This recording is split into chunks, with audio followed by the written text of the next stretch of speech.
জাতিসংঘ প্রতিবেদনকে গণহত্যার আন্তর্জাতিক স্বীকৃতি হিসেবে দেখছেন বিশ্লেষকরা। আশা শেখ হাসিনা ও সহযোগীদের বিচারের মুখোমুখি করা সহজ হবে। সৌদি আরব দিয়ে প্রথম বিদেশ সফর শুরু করতে যাচ্ছেন ট্রাম্প। কানাডা মেক্সিকোর উপর বাড়তি শুল্ক আরোপে স্থগিত।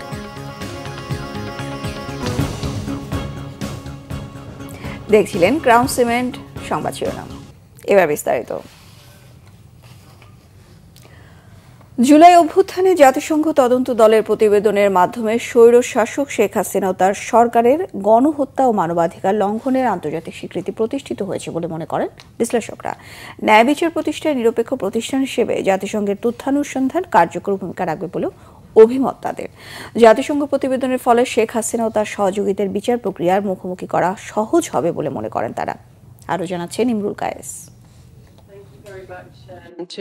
জুলাই আগস্টে ছাত্র জনতার উপর আওয়ামী লীগ পরিকল্পিত হত্যাকাণ্ড চালিয়েছে বলে জুলাই প্রতিবেদনে তুলে ধরেছেন জাতিসংঘের মানবাধিকার বিষয়ক হাই কমিশনার ভলকার তুর্ক। ওই হত্যাকাণ্ডের বিষয়ে বুধবার জেনেভায় মানবাধিকার কমিশনের সদস্য রাষ্ট্রগুলোর কাছে প্রতিবেদন তুলে ধরেন তিনি। বিশ্লেষকরা বলছেন, জাতিসংঘের এই প্রতিবেদনের ফলে বিশ্ববাসী শেখ হাসিনা ও আওয়ামী লীগের গণহত্যা ও মানবতা বিরোধী অপরাধ সম্পর্কে জানতে পেরেছে। একই সাথে স্বৈরাচারী হাসিনা সরকারের জঘন্য অপরাধের বিষয়ে এটি একটি আন্তর্জাতিক স্বীকৃতি বলেও মনে করেন তারা। আন্তর্জাতিক পরিসরে জাতিসংঘের বিভিন্ন সদস্য এবং বিভিন্ন সদস্য দেশগুলোতে অবস্থানরত সক্রিয় নাগরিকদের সামনে কিন্তু বাংলাদেশে অপরাধ সংগঠনের বিষয়টি মোটামুটি একটু পাকাপোক্তভাবেই প্রতিষ্ঠিত হয়ে গেল। এখানে যে মানবাধিকার লঙ্ঘিত হয়েছে সেটা জাতিসংঘের রিপোর্টের মাধ্যমে সকলে জানতে পারে এবং জাতিসংঘ যেহেতু একটি সর্বমহলে স্বীকৃত এবং গ্রহণযোগ্য প্রতিষ্ঠান, তাদের যে রিপোর্ট সেটা অবশ্যই যেটা বাংলাদেশের জনগণের পক্ষ থেকে বলা হচ্ছিল বা বাংলাদেশের যারা স্টেক হোল্ডার যারা বলতেছিলেন, এখন আন্তর্জাতিক সম্প্রদায় সঠিকভাবে বুঝতে পারবে যে এখানে কি ধরনের অবস্থা হয়েছে। জাতিসংঘের তদন্ত প্রতিবেদন শেখ হাসিনার মানবতা বিরোধী অপরাধের বিচারে দালিলিক প্রমাণ হিসেবে কাজে লাগবে বলে অভিমত তাদের।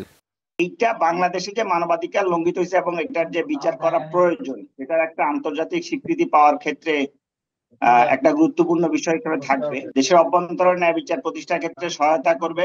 বিগত সরকার বা ফ্যাসিস্ট সরকার বা আওয়ামী লীগ সরকার বা শেখ হাসিনার দ্বারা সংগঠিত যে অপরাধগুলো, সেই অপরাধগুলোর মাত্রা কীরকম এবং সেই অপরাধগুলোকে কীরকম বিচারিক প্রক্রিয়ার মধ্যে দিয়ে বিচার প্রক্রিয়ার অংশগ্রহণ করা যায় সেটিও কিন্তু মোটামুটি পাকাপোক্ত হয়েছে। স্বৈরশাসক শেখ হাসিনা সহ তার সহযোগীদের দেশে ফিরিয়ে আনার ক্ষেত্রেও এই প্রতিবেদন ইতিবাচক ভূমিকা রাখবে বলে বিশ্বাস বিশ্লেষকদের। ইমরুল কায়েস, বাংলা ভিশন, ঢাকা। কচুরিপানা ও ময়লা আবর্জনা পরিষ্কার করায় প্রাণ ফিরেছে গোপালগঞ্জের টুঙ্গিপাড়া পৌরসভার গিমাডাঙ্গা টুঙ্গিপাড়া খালে।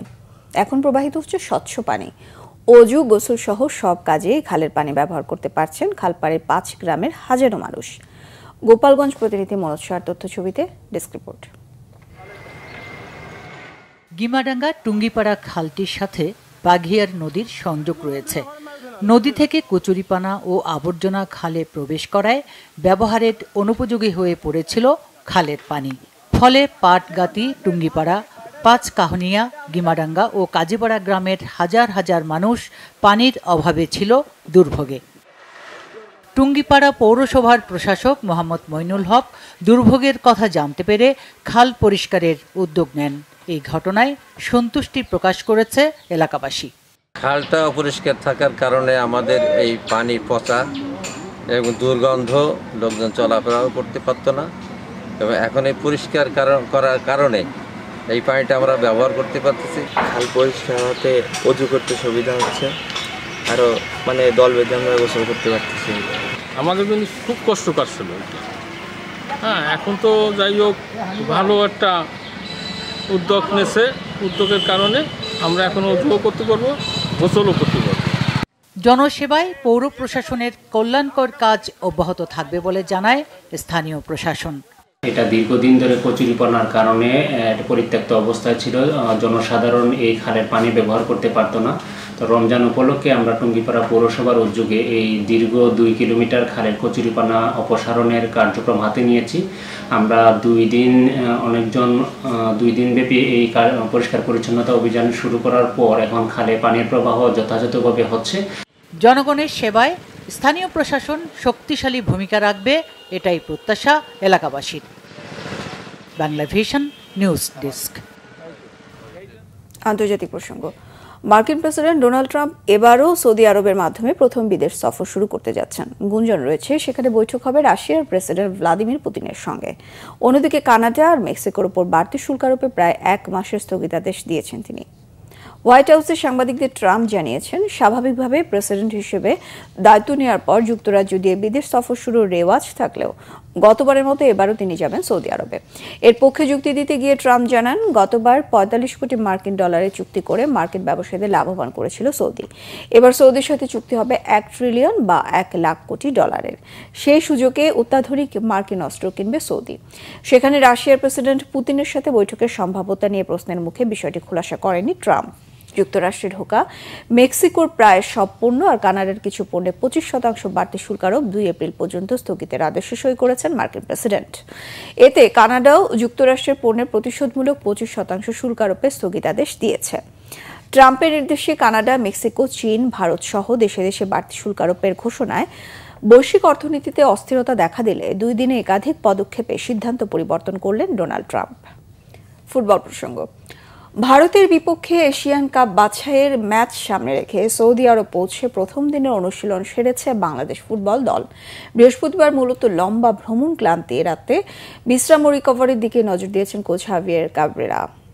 আগামী 25 মার্চ এশিয়ান কাপের বাছাইয়ের তৃতীয় রাউন্ডে ভারতের বিপক্ষে শিলংয়ের ঠান্ডা কন্ডিশনে খেলতে হবে বাংলাদেশকে।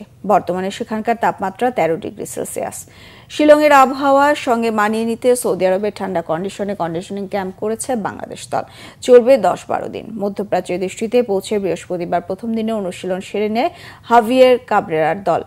সৌদির তাইফ জেনারেল স্পোর্টস অথরিটি ক্যাম্পে বৃহস্পতিবার 1.5 ঘন্টার মতো অনুশীলন চলে। প্রস্তুতির ফাঁকে বাংলাদেশ ফুটবল ফেডারেশনের মাধ্যমে পাঠানো বার্তায় ফরওয়ার্ড ফয়সাল আহমেদ ফাহিম জানিয়েছেন, সৌদিতে অনুশীলনের ফলে শিলংয়ের কন্ডিশনে মানিয়ে নেওয়া সমস্যা হবে না তাদের জন্য। গত সাফ চ্যাম্পিয়নশিপে আগে সৌদিতে এই কন্ডিশনে নিবিড় অনুশীলন করেছিল বাংলাদেশ দল। সুফলও মিলেছিল। 14 বছর পর সাফের সেমিফাইনালের মঞ্চে উঠেছিল লাল সবুজের দেশটি। মরু দেশটিতে গতবারের ক্যাম্পের উদাহরণ টেনে ফাহিমের সাথে সুর মিলিয়েছেন মিডফিল্ডার জনিও। এই ছিল এখনকার মতো। পরের সংবাদ বেলা 11টায় দেখার আমন্ত্রণ রইল। এছাড়া বাংলাভিশন সংবাদ ও সংবাদ সংশ্লিষ্ট অনুষ্ঠান দেখতে ভিজিট করুন www.bbnews24.com ও facebook.com/banglavishnnews। সাবস্ক্রাইব করুন youtube.com/banglavishnnews। সঙ্গে থাকায় ধন্যবাদ সবাইকে।